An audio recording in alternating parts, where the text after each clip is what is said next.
Oui, Net Décision, Christophe, bonjour. Oui, bonjour. En fait, actuellement, je cherche un bien immobilier sur Nanterre. Du coup, j'ai visité pas mal d'appartements et j'ai vu qu'il y a pas mal de travaux à faire. Du coup, je me pose la question si c'est mieux d'investir dans de l'ancien ou dans du neuf. Qu'est-ce que vous pouvez me conseiller?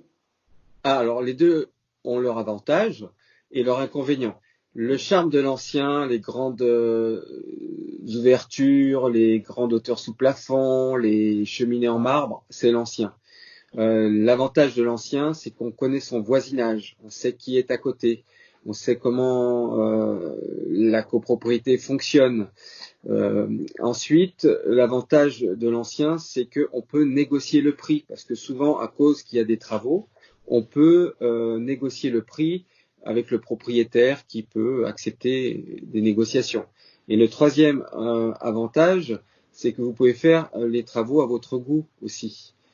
Alors, l'inconvénient majeur de l'ancien, c'est que il y a aussi pas mal de travaux, mais souvent les appartements ils n'ont pas d'ascenseur, souvent ils n'ont pas de parking et ils sont moins bien agencés que les appartements neufs. Alors le neuf, lui, par contre, lui il est très fonctionnel. Alors c'est tout carré, tout bien agencé, il y a le parking, il y a l'ascenseur, il y a les normes d'handicapés aussi. Mais il faut être capable de se projeter parce que vous allez acheter sur plan. Et le fait d'acheter sur plan, c'est pas évident. On ne sait pas comment ça va être l'orientation, même si on nous le dit. Et puis Ouais, surtout, c'est on ne connaît pas ses voisins. Alors c'est ça le problème. Et les mairies, en règle générale, pour faire construire des immeubles neufs, demandent aux promoteurs d'inclure des logements sociaux. Donc, à cause d'un logement social juste à côté de vous, peut-être, ça sera un peu négatif parce qu'il y a beaucoup de turnover dans les logements sociaux et ça peut être un inconvénient. Et l'avantage encore du neuf, c'est que les frais de notaire sont réduits par rapport à l'ancien qui est autour de 8%. Les frais de notaire sont réduits à 2% environ. Et aussi, vous allez payer au fur et à mesure que ça se construit dans le neuf. Alors peut-être, est-ce que vous allez attendre un an que ça se construise?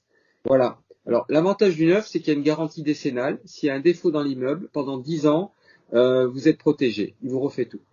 Alors j'ai peut-être pas répondu. Je peux pas vous conseiller du neuf ou de l'ancien. Chacun son avantage, chacun oui, ça, je comprends bien. son inconvénient. D'accord. Voilà. Bah, en tout cas, merci beaucoup pour ces précisions et du coup, Et ça vous m'a un peu penchez éclairé. pourquoi vous penchez pourquoi maintenant? Bah, plutôt pour l'ancien, mais je D'accord. compte y réfléchir quand même. En tout cas, merci beaucoup et bonne journée. D'accord. Bonne journée. Au revoir.